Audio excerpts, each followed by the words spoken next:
नमस्कार, आप देख रहे हैं इंडिया न्यूज उत्तर प्रदेश उत्तराखंड और मैं हूं आपके साथ आयुष चतुरांश।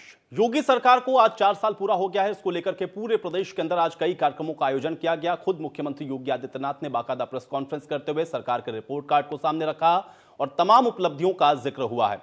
और आज इसी पर हम लोग बातचीत करते हैं। कैबिनेट मंत्री सतीश महाना हमारे साथ अब जुड़ रहे हैं। सतीश महाना जी, सबसे पहले तो बहुत स्वागत है आपका इंडिया न्यूज में। Thank you very much. Satish Mahana ji, बहुत जल्दी से मैं इस चर्चा की शुरुआत करता हूं। 4 साल जो ये रहे, इसको आप कैसे देखते हैं? क्योंकि 4 साल बेमिसाल और इसके अलावा तमाम हम लोगों ने देखा जो उपलब्धियां हैं उनका जिक्र आज मुख्यमंत्री के द्वारा किया गया, पुस्तिका का विमोचन भी हुआ है। इन 4 सालों को आप कैसे देखेंगे? क्या उपलब्धियां रही?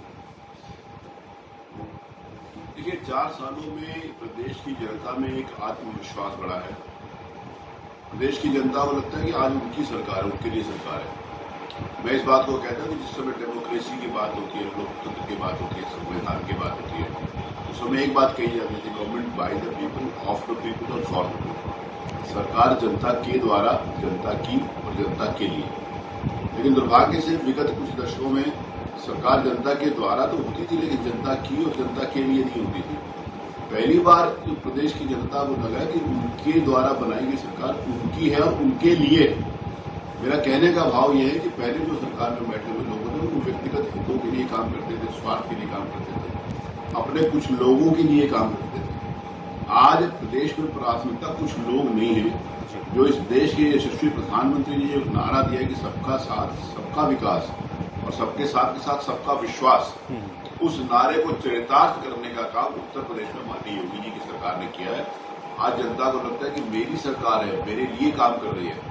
सारी की सारी योजनाएं जो विकास से संबंधित है, जो जन कल्याणकारी योजनाएं से संबंधित है, वो आम जनमानस तक पहुंचने सबसे बड़ी उपलब्धि ये है।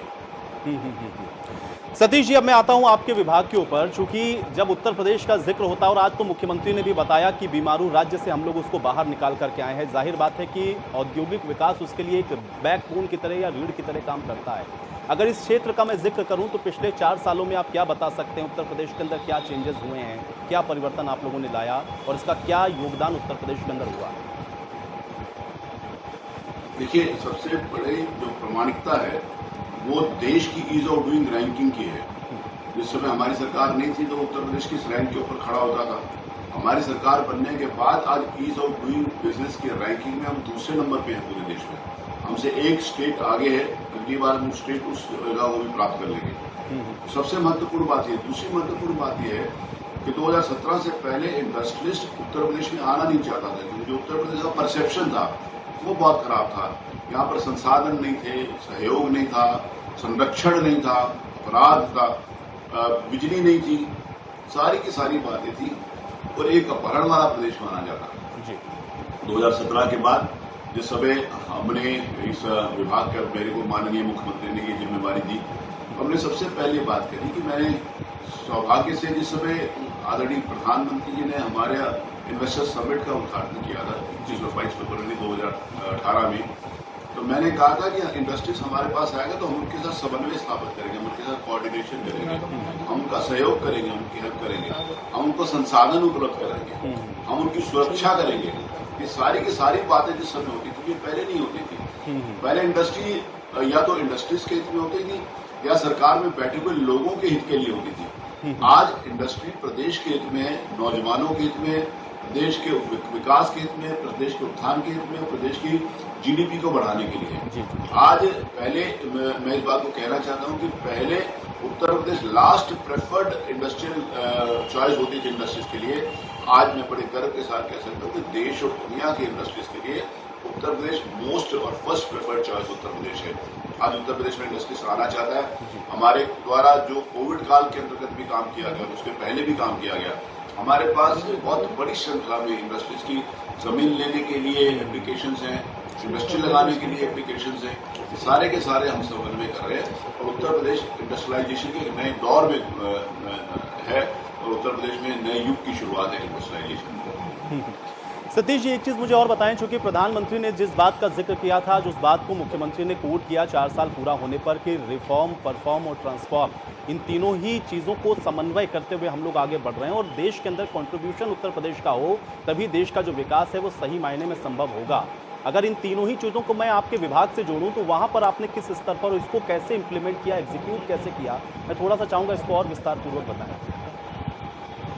देखिए, मैं इसको विस्तार से इसलिए बताना चाहता हूँ कि जिस समय रिफॉर्म्स की बात होती है तो बहुत सारे, जैसे मैंने ईज ऑफ डूइंग बिजनेस की रैंकिंग की आपको बात करी, ईज ऑफ बिजनेस रैंकिंग में हम तब फर्स्ट आए कि जब इंडस्ट्रीज को लग रहा है कि हम उद्योग विभाग के पास जाएंगे तो हमारी सुनी जाएगी। पहले इंडस्ट्री डिपार्टमेंट केवल भ्रष्टाचार और कुछ लोगों के, कुछ ऐसे व्यक्ति थे जो संस्था से ऊपर अपने आप को समझते थे, तो उन लोगों को ठीक करने की बात थी। हमने कोविड काल के अंतर्गत सारे के सारे हमने मैन इंटरफेस को एकदम समाप्त करने का प्रयास किया, हर चीज ऑनलाइन करी है और इसके साथ हमने उस एक वातावरण को बनाया।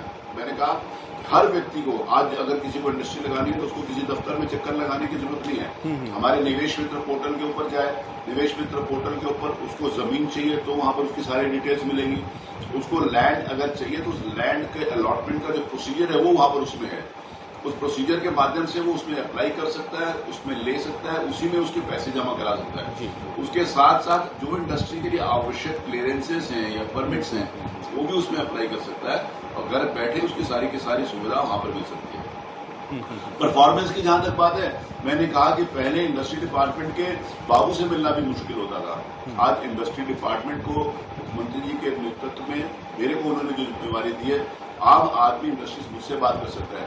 हमारे सबसे बड़े जो अधिकारी होते हैं इंडस्ट्री डिपार्टमेंट के, आईआईडीसी हों चाहे एडिशनल चीफ सेक्रेटरी, उनसे बातचीत कर सकता है। मैंने जिस समय एमओयू साइन किए थे, हमारा इन्वेस्टर समिट हुआ था, उसके बाद ग्राउंड ब्रेकिंग हुई थी। इस कोविड काल में नहीं हम क्योंकि पर्सनली मीट कर पाए, लेकिन इसमें भी हम लोगों ने वर्चुअली बहुत सारी मीटिंग करी है। मैं स्वयं उनको बुलाता था और इंडस्ट्री डिपार्टमेंट से संबंधित सारे लोगों को, सारे अधिकारियों को, वरिष्ठतम अधिकारियों को मैं बिठाकर उनके सॉल्यूशंस को रिजॉल्व कराता, उनके प्रॉब्लम्स को रिजॉल्व कराता था। उनके जो सजेशंस होते थे उनको हम अपने उसमें इनकॉर्पोरेट करते थे और उन सजेशंस को भी आवश्यकता पड़ती तो हम उस करते थे। हमने कोविड काल के इस कठिन समय में भी बहुत सारे हम लोगों ने रिफॉर्म्स किए, बहुत सारे चेंजेस किए, जो कि 2017 में जब हमने पॉलिसी बनाई थी तब, और आज कोविड काल के समय के अंतर्गत अगर उसमें चेंज करने की आवश्यकता पड़ी तो हमने उसको चेंज किया।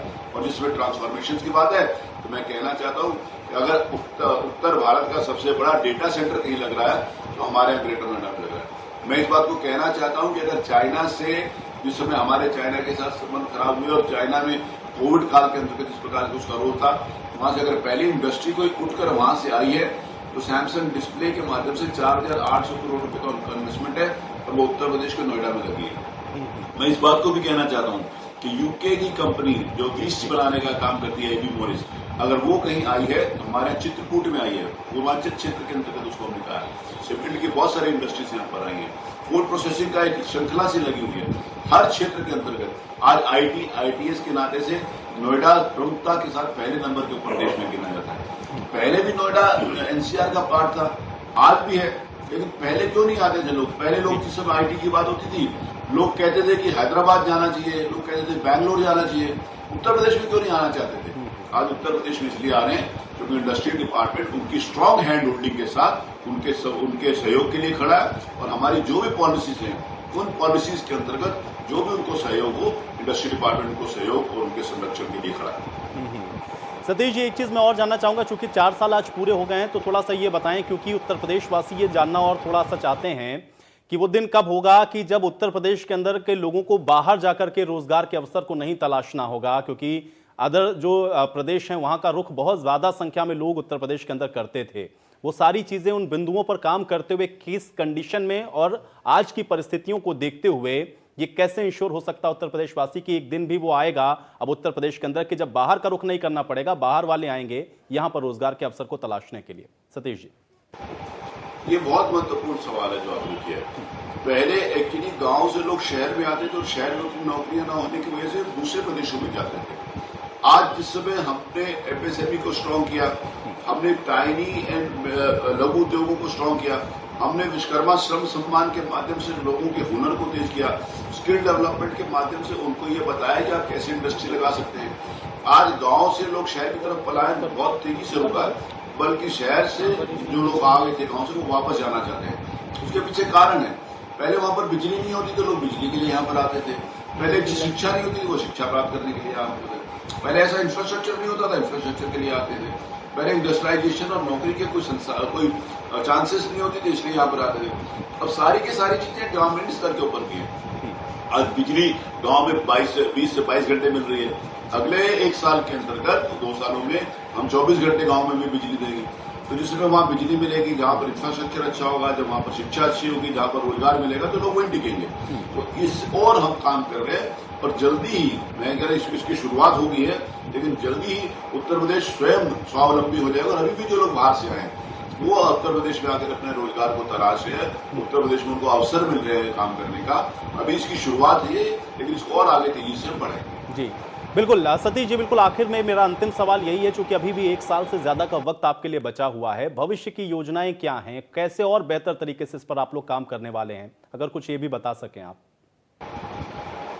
देखिए, मैंने जैसे भी बोला कि ये परसेप्शन बनाने में, देखिए एक अगर कोई समतल स्थान के ऊपर किसी बिल्डिंग को खड़ा करना पड़े तो उसके लिए समय लगता है कि आप 1 साल में, उदाहरण के लिए 1 साल में खड़ा कर सकते हैं। लेकिन अगर किसी खंडर स्थान के ऊपर बिल्डिंग खड़ी करनी पड़े तो उसके लिए पहले खंडर को तोड़ना पड़ता है, उसको हटाना पड़ता है, उसको समतल करना पड़ता है, तब उसके ऊपर बिल्डिंग खड़ी है। हमारे को उत्तर प्रदेश एक खंडर के रूप में मिला इंडस्ट्रीज के नाते से। यहाँ कोई एक अविश्वास का भाव था, एक भय का वातावरण था, एक असुरक्षा का भाव था, कोई उत्तर प्रदेश में नहीं आता था। अब हमने उसको समाप्त किया है और समाप्त करने के बाद उत्तर प्रदेश में लोगों का उत्तर प्रदेश की तरफ रुख हो रहा है। तो इसको और आगे तेजी से बढ़ाएंगे।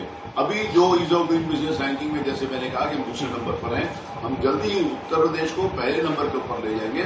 और इंडस्ट्रीज की जो भी समस्याएं होंगी उनके लिए, जैसे अगर निचले स्तर के ऊपर अगर कहीं अभी आज आवश्यकता है, किसी प्रकार का कोई कंफ्यूजन है, किसी प्रकार के कोई सजेशंस हैं, मैंने जिस समय 2017 में ये पॉलिसी बनाने की, इंडस्ट्रियल पॉलिसी बनाने की बात करी थी, मैंने कई राउंड मीटिंग इंडस्ट्रियल एसोसिएशंस के साथ करी थी। उनको मैंने बुलाया था, आवश्यकता पड़ी तो मैं भी उनके पास गया था। क्योंकि जिस समय हम प्रदेश के हित में काम करते हैं, इंडस्ट्रीज के हित में काम करते हैं, तो एक संवाद बना रहना चाहिए। संवाद को बनाने के लिए हम और मजबूती के साथ उस संवाद को बनाएंगे और strong bond of relationship between the government and the industries in the interest of the state, ये हम सारी की सारी बातें करेंगे और उसको आगे बढ़ाएंगे। चलिए सतीश जी, मुझे बताया कि आप बहुत आज व्यस्त थे, लेकिन उस व्यस्त समय में से भी आपने इंडिया न्यूज के लिए समय निकाला, इसके लिए आपका बहुत शुक्रिया, बहुत धन्यवाद, आपने समय निकाला, हमारे साथ जुड़े। तो कैबिनेट मंत्री सतीश महाना को आपने सुना, 4 साल पूरे होने के अवसर पर आगे की भविष्य की योजनाएं और अब तक का क्या विकास हुआ है, इस विषय में उन्होंने बताया। इंडिया न्यूज के साथ जुड़कर आपने सुना भी कि किस तरीके से विकास के नए आयाम उत्तर प्रदेश के अंदर औद्योगिक क्षेत्र में भी गढ़े जा रहे हैं। इसी के साथ इस पेशकश में मेरे साथ फिलहाल इतना ही।